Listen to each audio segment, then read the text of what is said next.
The Dreamer by Pam Muñoz Ryan and Peter Sis. I am poetry, surrounding the dreamer, ever present. I capture the spirit, enslave the reluctant pen, and become the breath on the writer's only road.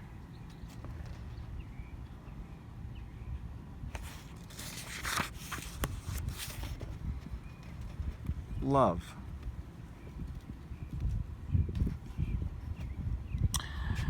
As he walked home from school near the river, Neftali scribbled in his notebook. He paused every few steps, glancing up to avoid the scattered laundry of autumn leaves on the bank.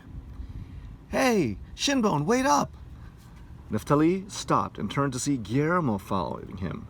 He had spent the last several years avoiding the bully. What did he want? Although Neftali was now 11 years old, he was still the skinniest and weakest boy in his class. He didn't like to imagine what Guillermo could do to him with one punch. Neftali tucked his notebook into his pocket, pulled his jacket around him, and hurried away. "Stop!" yelled Guillermo, holding up a fist. Neftali leaped across the damp bank, but made the mistake of looking back to determine the distance between the two of them. He slipped, hit the ground, and felt his breath disappear. He sat up and leaned over. Moments passed. Finally, his lungs heaved in and out. When he stood, Guillermo grabbed his arm. "Are you going to listen to me now, Shinbone?" Neftali grimaced and nodded. "I need a favor." Guillermo's eyes darted to the right and left to see if anyone was near. "All you ever do is write in your notebook, and today, in front of the entire school, a teacher read one of your essays and said you have a gift for words." He put his hand on Neftali's neck and pulled him closer as if he were a friend. "Listen, I want you to write a letter from me to a girl and sign my name." Puzzled, Neftali stared at him. Guillermo did not want to punch him? "I don't know," he said, shaking his head. Guillermo held a fist to Neftali's face. Writing a letter would be much less painful than a beating, Neftali thought and nodded. "What do you want me to tell her?" Guillermo threw up his hands. "I do not know. Tell her what girls like to hear, and do not mention this to anyone. Bring me the letter in the morning before school. And, Shinbone, make sure she is impressed." He turned to leave. "Wait," said Neftali. "What is the girl's name?" Guillermo looked at the ground and kicked the leaves. "You know her. Blanca." "Blanca?" He watched Guillermo saunter off. Neftali sank to the riverbank, staring into the water. His Blanca? He ran all the way home and burst into the house, grateful for the warmth. Thankfully, no one was due home for a few hours. My madre had taken Laurita to play with Valeria. Rodolfo and father were in town. Neftali peeled off his coat and hat and hung them near the warmer, then hurried to his room. He studied the tidy rows of his collections, picked up the heart-shaped stone, and massaged it between his fingers. If only it was anyone but Blanca. His mind raced. How could he escape Guillermo's demand? He put the stone back into place and shook his head. The letter was inevitable. If he did not deliver, Guillermo would only pursue him until he did. And if it did not impress her, Guillermo would make sure his life was miserable. How should he go about it? He didn't even know how to write a love letter. He had never even read a love letter. Then he remembered the bundle of postcards and letters in the bottom of the trunk.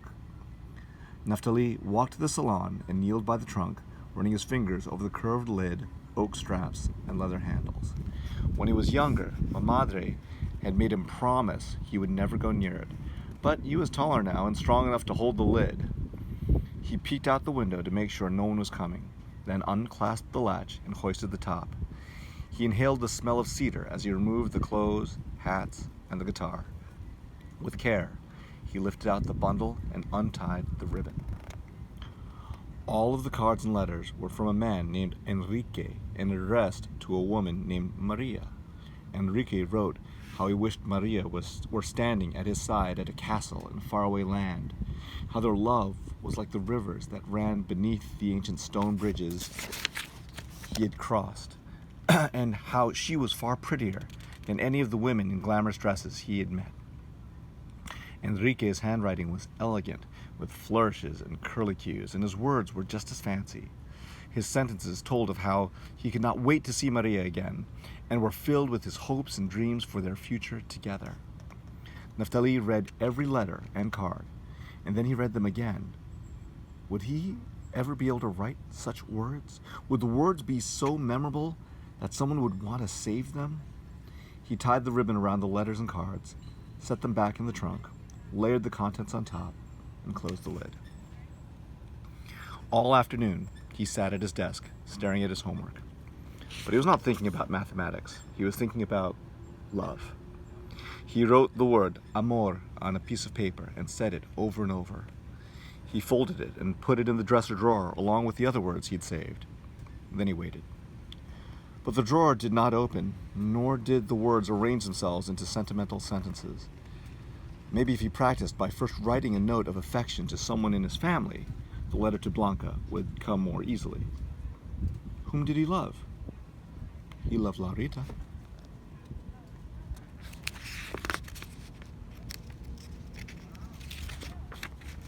He loved Uncle Orlando. He loved Rodolfo. He knew he should love Father, so he did. He loved Mamadre. She was the most indisputable. She was the kindest person on his earth. As Neftali thought about Mamadre, he felt overwhelmed with gratitude for all that she had done for him. He picked up a pencil and began to write down words that reminded him of her. Soon his mind tensed with sentences that demanded to be written. Neftali took a deep breath and felt a strange satisfaction. He wanted to share the verse. He looked out the window. How much time had passed since he'd arrived home? It must have been hours. He heard voices. Neftali jumped up and ran to find Mamadre. She sat with Father in the dining room, taking coffee. Neftali waited in the doorway until Father signaled for him to come forward. His palms perspired and his hands shook. Finally, he held out the paper. Father read it, but instead of passing it to Mamadre, he handed it back to Neftali and said, "Where did you copy this from?" I wrote it. I did not. So, now you're turning into a fool. Someday you will need a job that will put food in your stomach and you will regret this abuse of your time. Back to your studies. As Neftali left, he looked at Mamadre. She gave him a tiny, tight smile but said nothing. He would show her the poem when Father was not around. Back in his room, Neftali sat and stared at the blank piece of paper that needed to become a letter to Blanca. He stood and paced the room, rubbing his temples. Enrique's love letters to Maria had been so clear. It was as if Enrique's heart were talking out loud. He wondered what was in Guillermo's heart and shook his head. He did not have a clue. He only knew what was inside his own. Suddenly, Neftali felt a momentum of words he could not shake. He sat down and began, "Dear Blanca." He filled the letter with his own feelings, compliments about her beauty and her eyes and her sweet voice. He told how he admired her from afar and how he was afraid to come forward to speak to her. As he came to the end of the letter, he paused. They were his thoughts, his words, but reluctantly he signed Guillermo's name. Blanca would think Neftali's affection belonged to Guillermo. He rubbed the dull ache in his chest. The next day, after school, Neftali could not bear to watch Guillermo deliver the letter to Blanca or her reaction. What if Blanca threw the letter back in Guillermo's face? Would Guillermo come after him? Briskly, Neftali headed home through town. As he walked, he heard footsteps behind him. The letter must have been a failure. His words must have been too sentimental or not sentimental enough. Father was right. He was a fool. Now Guillermo was about to pummel him. His body flooded with the same dread that he had felt before Father had forced him into the sea. Without turning around, Neftali walked faster. The footsteps sped up too. He turned a corner and pressed himself into the hollow of a doorway, his heart hammering. A few moments later, he found himself face to face with Blanca. His stomach flip-flopped and his cheeks warmed. "I received a letter today," she said. He could not look at her. His eyes stayed riveted on the ground. It was from Guillermo. Neftali thought he might be sick. Except Guillermo can barely put two words together. But you are capable of such artistry. Neftali dared to gift his gaze ever so slightly. You wrote it, yes? Said Blanca, biting her lip and twisting her body, slowly, side to side. Neftali nodded. I knew it. Laurita's always telling Valeria and me that you make the best marks in writing. Neftali wished he could shrivel to the size of an insect. He felt lightheaded and swiped at the back of his clammy neck. He quickly looked at Blanca and then back down. Blanca smiled and held out her hand. A quince sat on her palm. For you, she said.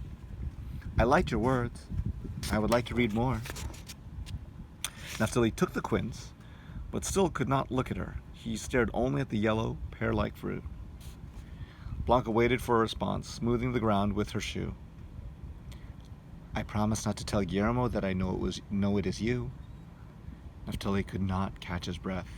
It was hard enough when an adult looked at him in the eyes, but a girl, especially this girl, made his lungs feel as if they were not large enough for his body. Neftali's chest swelled with an ache, but this time it filled him with a peculiar happiness. He turned away from Blanca and hurried home. He kept pace with the phrase that repeated itself over and over in his mind. I liked your words. I liked your words. I liked your words. Instead of eating the quince, he placed it among his collections. He did not care that it would soon dry and wither. Blanca had touched it. He picked up the heart-shaped stone and moved it next to the quince. Maybe this reminder of her kindness would give Neftali the same confidence to one day pass his heart to her in return. Each week, Neftali wrote a letter to Blanca and signed Guillermo's name. From a distance, he watched Guillermo present Blanca with the envelope after school. He watched her smile politely and say thank you. He watched her wait until Guillermo was out of sight and then glanced back over her shoulder at Neftali. Neftali waited in the schoolyard until he saw her eyes searching for him. Only then did he drop his head and follow her home. She always walked slowly, stopping so he could catch up, and so that she could slip him another quince. But as before, he never said a word. He hurried away to add the quince to his collections. On the afternoon that Blanca gave Neftali the 5th quince, he arrived home to find Laurita with her arms folded on the table, her head on top of them, crying. Madre sat next to her, stroking her back. What is wrong? Asked Neftali. Laurita is sad because Valeria and her family are moving away. Her uncle is ill, and her father must go immediately to take over his business in Antofagasta. Valeria and Blanca will leave with their parents tomorrow on the early train. Laurita raised her head and sniffled. Valeria is my very best friend. Her head dropped back down. Madre stroked her hair. We will go to the station in the morning to say goodbye. Let us think of something you can give her to remember you. I want her to remember me forever and ever, cried Laurita. I know, said Madre. We will think of something very special. Neftali left Madre to console Laurita and went to his room. He sat on the edge of his bed and held his stomach. Had someone punched him without his knowing? Antofagasta was in the far north of Chile, about 1,000 miles from Temuco. Most likely he would never see Blanca again. He looked at the quinces lined up in a row, and at the one he held in his hand. Suddenly, he too felt desperate to make sure that Blanca would never forget him. He found the heart-shaped stone in his collections, carried it to the window, and looked out. A wagon rolled by on the street, creating a fog of dust. In the brown haze, it was morning at the station, and he walked toward Blanca. Their eyes met. He wove through the crowd until he reached her and pressed the stone into her hand. She took it from him, overwhelmed, and threw her arms around his neck and kissed him on the cheek. They promised to write to each other every week and forever. Blanca boarded the train, waved to him, and blew kisses to the air. He waved back until the last speck of the caboose disappeared. Only then did he push his way through the crowd, ignoring everyone's curious glances, even Guillermo's, and walk home.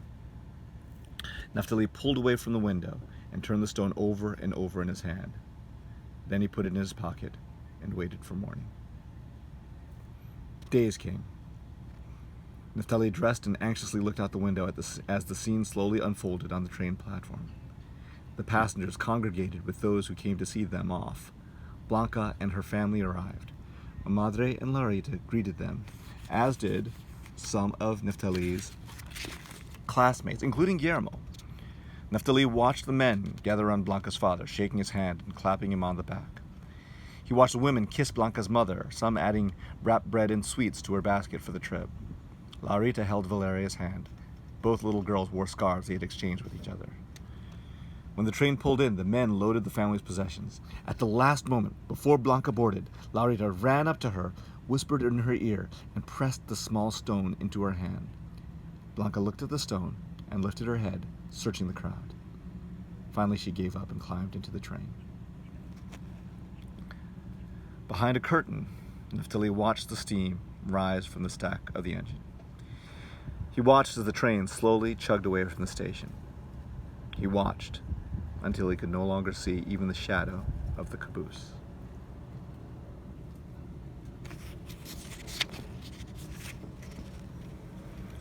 Who spins the elaborate web that entraps the timid spirit?